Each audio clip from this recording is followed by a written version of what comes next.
ان کے خلاف بھی ان کے رد میں الحمدللہ سب کانٹیننٹ کے اندر ہی، ہمارے برصغیر کے اندر ہی بہت بڑا محدثین اور علماء کی طرف سے بھی کام ہوا ہے، اور اتنا زیادہ الحمدللہ کام ہوا ہے کہ یہ فتنہ بھی اس کا منہ توڑ اور مدلل جواب دیا ہے۔ علماء نے ایک لمبی فہرست ہے ذخیرہ حدیث کے اندر ایسی کتب کی اور ایسی علماء کی جنہوں نے اس پر کام کیا ہے، اور اس پر اب تو باقاعدہ سے الگ سے انکار حدیث نمبرز کے نام سے کئی اس طرح کے جرنلز اور اس طرح کے کئی ایسی کتابیں اور تھیسز اور مقالہ جات اس پر لکھے گئے ہیں، جس میں وہ پورے کا پورا میٹیریل آپ دیکھ سکتے ہیں، وہ پوری کی پورے دلائل آپ ان میں پڑھ سکتے ہیں اور ان کے اس فتنے سے بچ سکتے ہیں۔ چند ایک کتب خاص طور پر آئینہ پرویزیت مولانا عبد الرحمن کیلانی رحمہ اللہ کی بڑی زبردست اس حوالے سے کتاب ہے اور بڑی مدلل اور مفصل کتاب ہے، جس میں انکار حدیث کے اس فتنے کا رد کیا گیا ہے۔ تدوین حدیث کے نام سے مولانا مناظر حسن گیلانی رحمہ اللہ کی کتاب ہے، اس میں بھی حدیث کی تدوین کے حوالے سے بھی یہ لوگ جو شکوک و شبہات پیدا کرتے ہیں کہ جی حدیثیں تو 250 سال بعد لکھی گئی ہیں یا 150 سال بعد لکھی گئی ہیں، یا بعض وہ ایسی منسوخ احادیث کہ رسول اللہ صلی اللہ علیہ وسلم نے تو احادیث لکھنے سے منع کر دیا تھا، تو اس طرح کی چیزوں کی بنیاد پر بھی وہ یہ شکوک و شبہات پیدا کرنے کی کوشش کرتے ہیں کہ حدیث ناقابل اعتبار ہے، یہ تو بعد میں لکھی گئی ہے، یہ تو اتنی دیر تک زبانی روایت ہوتی رہی ہے، اس میں پتہ نہیں کون کون سے اغلاط موجود ہیں، یہ آپس میں ایک دوسرے سے ٹکراتی ہیں۔ تو ان چیزوں کے رد کے لیے یہ علماء کی کتابیں اور باقاعدہ ثابت کیا ہے، اب تو اس پر بھی بڑا کام ہو چکا ہے کہ یہ بھی نہیں ہے کہ شروع سے ایسی زبانی روایت ہوتی آ رہی تھی اور بعد میں امام بخاری رحمہ اللہ نے اٹھ کے بس اپنی کتاب میں لکھ دی، ایسا نہیں ہے۔ اگرچہ اس کی زبانی اسناد تھیں لیکن پیچھے اس کے تحریری سرمایہ اور ذخیرہ بھی موجود تھا، ان کے اساتذہ کی کتب تھیں، ان کے اساتذہ کی کتب تھیں، صحابہ اکرام کے بہت سے صحائف، بلکہ اب تو جیسے صحیفہ امام بن منبع اور اس طرح کی کتابیں وہ باقاعدہ پبلش ہو چکی ہیں، شائع ہو چکی ہیں، جو اس بات کو ظاہر کرتی ہیں کہ رسول اللہ صلی اللہ علیہ وسلم کے دور میں ہی صحابہ اکرام نے احادیث کو لکھنا بھی شروع کر دیا تھا، اور رسول اللہ صلی اللہ علیہ وسلم نے خود بھی بلکہ بہت سی کئی ایسی احادیث تھیں جو آپ نے خود لکھوائی تھیں، آپ نے خطوط لکھوائے تھے، آپ نے امان نامے لکھوائے تھے، آپ نے صلح نامے لکھوائے تھے، آپ نے خطبہ حجۃ الوداع لکھوا کر دیا تھا۔ تو یہ ساری چیزیں اس پر ایک بڑا سرمایہ ہے۔ حجیت حدیث کے نام سے کئی اسکالرز نے اس پر بڑی اچھی اچھی کتابیں لکھی ہیں، یعنی اس کے کو سمجھنے کے لیے اور اس کے جواب کے لیے اگر مطالعہ کرنا چاہیں تو حجیت حدیث کے نام سے مولانا اسماعیل سلفی رحمہ اللہ کی کتاب ہے، اسی نام سے مولانا علامہ ناصر الدین البانی رحمہ اللہ کی کتاب بھی ہے، بدر عالم میرٹھی کی بھی ہے، محمد ادریس کاندلوی کی بھی ہے، ثناء اللہ عمر تسری کی بھی ہے۔ تو کئی ایسے لوگ ہیں، عبدالعزیز بن عبداللہ ابن باز رحمہ اللہ نے بھی حجیت حدیث اور فتنہ انکار حدیث کے نام سے کتاب لکھی ہے۔ حدیث رسول کا تشریح مقام دکتور مصطفیٰ سبائی کی بڑی زبردست کتاب ہے۔ تو اس طرح ایک لمبی فہرست ہے ان علماء کے کام کی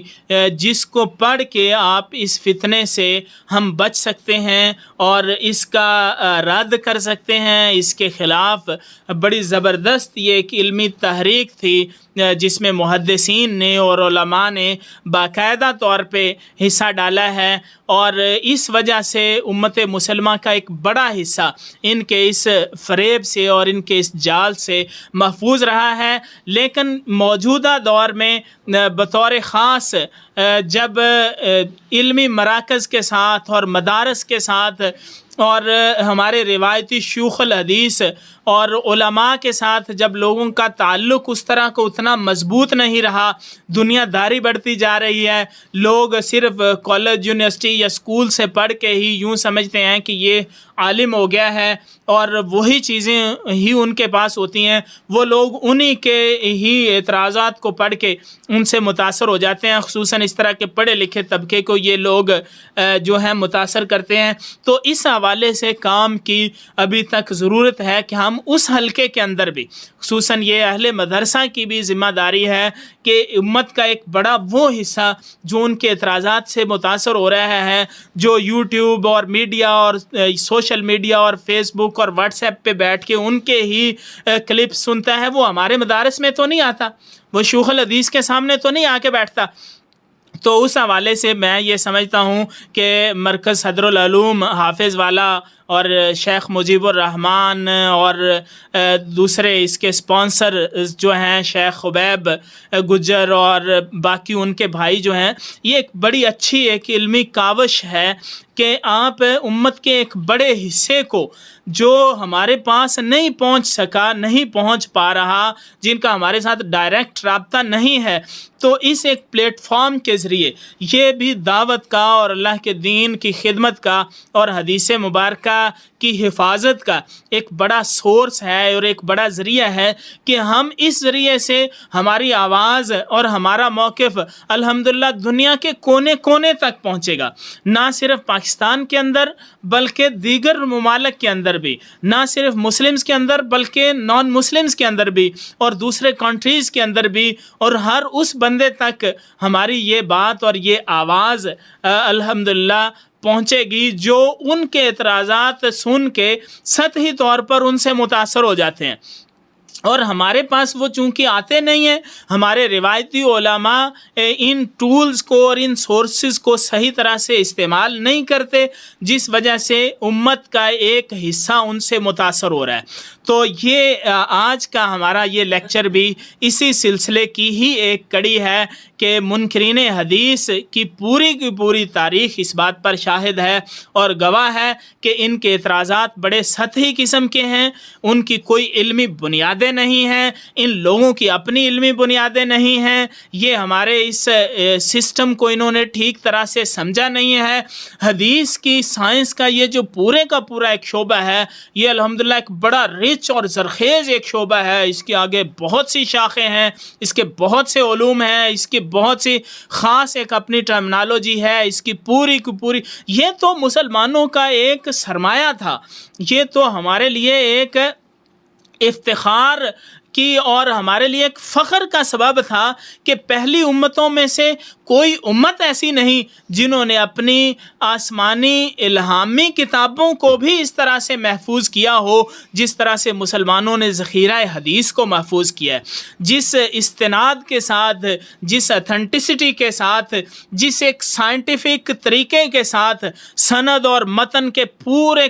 اس کے اصول ہیں، اسماء اور رجال کا فن ہے، جرح و تعدیل کا فن ہے، اور بے شمار اس کی برانچز ہیں اور شاخیں ہیں جن کے ذریعے سے حدیث مبارکہ کو محفوظ کر کے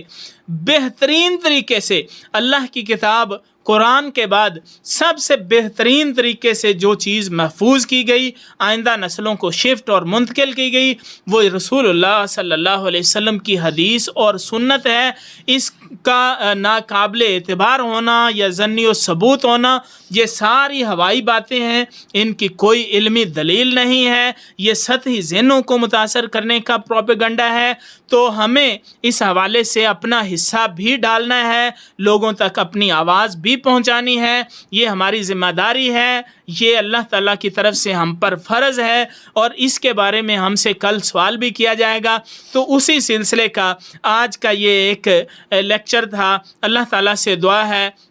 اللہ تعالیٰ ہمیں انکار حدیث کے اس فتنے کو سمجھ کر اور اس کا رد کرنے کی اور اس کے خلاف جو خالص قرآن و سنت کے